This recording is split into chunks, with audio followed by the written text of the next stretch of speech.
FIA के सरबराह वाजिद जिया की सरबराही में कायम इंक्वायरी कमेटी की रिपोर्ट में चीनी और गंदम बहरान से मुतल्लिक कई अहम इंकशाफ किए गए थे और ये उम्मीद की जा रही थी कि 25 अप्रैल को इंक्वायरी कमीशन वजीर आजम इमरान खान को हतमी फॉरेंसिक रिपोर्ट पेश करेगा, जिसमें बहरान के जिम्मेदारों का तयन भी किया जाएगा। मगर 25 अप्रैल गुजरने के बावजूद इंक्वायरी कमीशन की फॉरेंसिक रिपोर्ट सामने नहीं आई है। इंक्वायरी कमीशन ने 2 रोज पहले वजीर आजम इमरान खान से हतमी रिपोर्ट पेश करने के लिए मजीद 3 हफ्ते का वक्त मांगा था, जिस पर फैसला मंगल को काबीना के इजलास में किया जाएगा।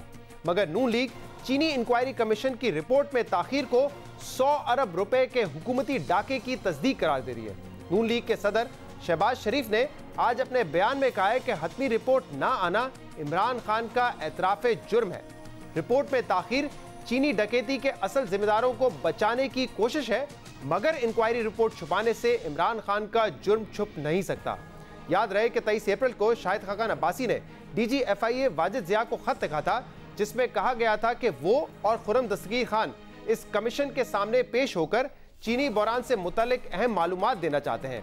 जिसके बाद नून लीग की तर्जुमान मरियम औरंगजेब ने बताया था कि शाहिद खाकान अब्बासी और खुर्रम दस्तगीर खान कमीशन में पेश होकर इस बात के मजीद सबूत देंगे कि कैसे वजीर आजम इमरान खान और वजीर आला उस्मान बुज़दार इस मेगा स्कैंडल के बराह रास्त जिम्मेदार हैं। दिलचस्प बात यह है कि नून लीगी रहनुमा अब वाजिद जिया के सामने पेश होना चाहते हैं, वही वाजिद जिया जिन पर नून लीग जानिबदारी के इल्जामात लगाती रही है। वाजिद जिया को जब DG FIA तैनात किया गया था तो उस वक्त भी नून लीग ने यह इल्जाम लगाया था कि वाजिद जिया की तकर्री नून लीग को टारगेट करने के लिए की गई है।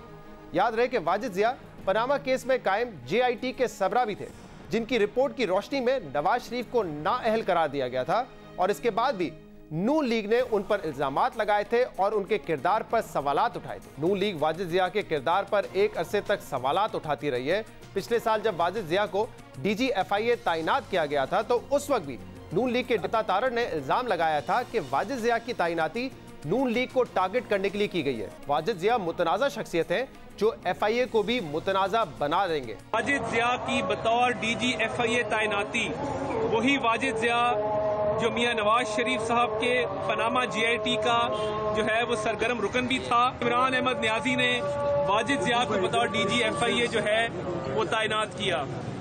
अब ये जो हमारे अब पार्टी सेक्रेटेरिएट के ऊपर रेड किया जा रहा है और हमें जो है वो नोटिस दिए जा रहे हैं पेश होने के लिए, इंतकामी कार्रवाइयां हैं। अता तारड़ वाजिद जिया की तैनाती को सियासी करार दे रहे थे और जब जज वीडियो स्कैंडल सामने आया था तो उस वक्त FIA ने अता तारड़ को पेश होने का नोटिस भेजा था और नून लीग के रहनुमा परवेज रशीद और उस्मा बुखारी को भी नोटिस भेजे गए थे। तो उस वक्त नून लीग की तर्जुमान मरियम औरंगजेब ने बयान दिया था कि क्योंकि बशीर मेमन जो कि उस वक्त DG FIA थे, उन्होंने नोटिस नहीं भेजा था, नोटिस भेजे से इनकार कर दिया था, इसीलिए उनकी जगह वाजिद जिया को DG FIA तैनात किया गया है। नून लीग वाजिद जिया की साख पर बार बार सवाल उठाने के बावजूद अब उनके सामने पेश होकर वजीर आजम और वजीर आला उस्मान बुज़दार के खिलाफ सबूत देना चाहती है। अहम सवाल यह है कि क्या अब नून लीग के वाजिद जिया से मुतल्लिक जो तहफ़्फ़ुज़ात थे वो दूर हो चुके हैं, जिसका इजहार उन्होंने बार बार किया है।